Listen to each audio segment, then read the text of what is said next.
Hello, I'm Teacher Robin. Welcome to another live streaming class.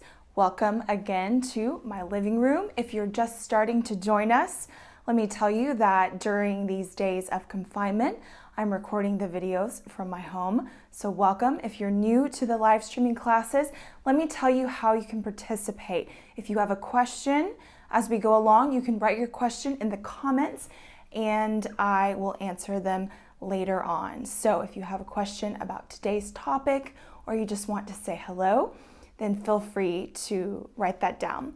So today's topic is collective nouns. You might be thinking, what is that?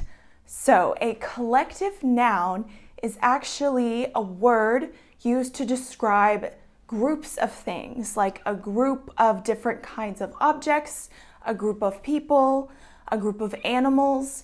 So we're going to look at some different examples of collective nouns today. We're going to look at people, objects, and finally animals. So I'm going to give you some examples of the most commonly used ones, and hopefully later you can write your examples in the comments. One question that you may have about collective nouns, because it is one word used to describe a group, so do we use the singular or the plural when we use these collective nouns? It's a little complicated, but the main rule is that if you are referring to the group as a whole, then we use the singular. So like the verb to be, we would use is, for example. And if you are referring to individuals within this group, you would use the plural, like are, if you're using the verb to be, for example. So let's start with some collective nouns describing people. And I want to show you an example of the singular versus plural. So let's look at the word class. A class describes a group of students, okay? So you are participating in a class. Right now you are part of a class because you are one student in a group of many, many students. So for example, if I say the class visits a museum every May, I'm talking about the group as a whole, so I use the singular. If I say the class are writing their essays right now, this means that each individual person in the group is working on a different essay. So hopefully that makes it a little bit clearer about whether we use the singular or whether we use the plural. Let's look at a few more collective nouns that we use for people. One of them is party, and I don't mean like a party you have with your friends. I mean a party to describe two or more people. So normally if you go to a restaurant, for example, they might ask you, how many people are in your party? Or you could say, can I make a reservation for a party of 3, for example? Another collective noun is team. So this is a group of people. It could be playing a sport. So a baseball team is a collective noun made up of different players. When we use the collective noun police, we are referring to a group. We say the police. We're referring to a group of individual policemen. And the same goes for army. So when I say the army, for example, I'm talking about individual soldiers. Now let's move on to collective nouns for objects. So a few examples of collective nouns for objects. A pack. So you can refer to a pack when you're talking about a group of things together. So this could be paper, a pack of paper, because there are many sheets of paper in this pack. You could have a gift pack, for example, and this includes different items that make up a whole gift. Another collective noun is pile.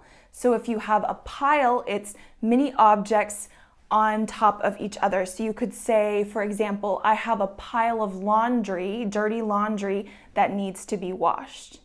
And another example of collective nouns, of a collective noun for objects, is a fleet.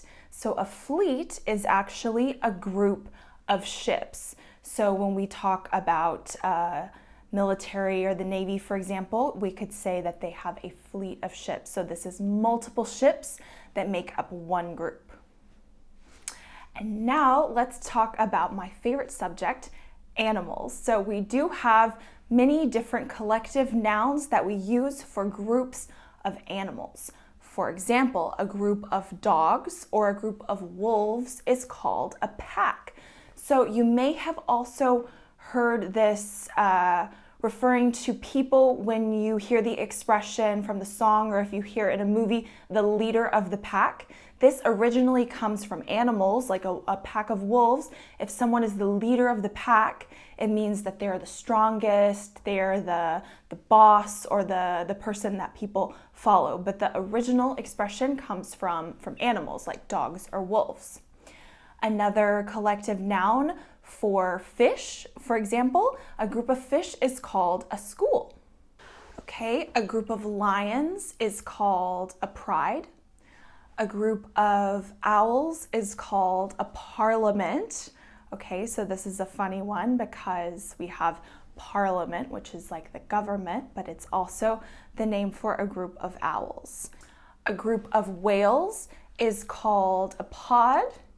And finally, this is my favorite one, a group of crows, so the bird crows, is called a murder. Did you know this? You probably didn't. It's a funny one, and it's not used that often, maybe in older literature, for example, but it's a good one to know. A group of crows is called a murder.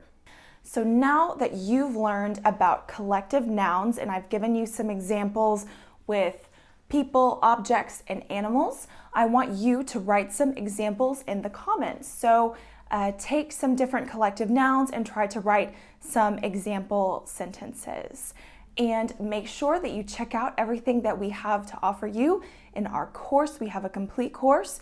We also have our ABBA live speaking sessions, and we have our live English content. So you can watch videos, you can read articles, you can listen to podcasts. We have all kinds of different activities for you to practice your English with us. So check it out if you haven't already. And you can follow us on all of the social media networks, Facebook, Twitter, YouTube, and Instagram. We're updating those pages every day. So there are so many opportunities for you to learn something new every day, and every week I will be here teaching you something as well. So again, write your examples in the comments of collective nouns. I hope that this class has been useful for you. I hope that all of you are doing well. Many people are still in confinement. Some countries are in the deconfinement process, so the beginning phases of going back to normal. So whatever phase you are in, whatever situation that you are in, I hope you're doing okay, and I hope that you're making the most of your time to study English and learn something new every day. So take care, and I'll see you next week. Bye.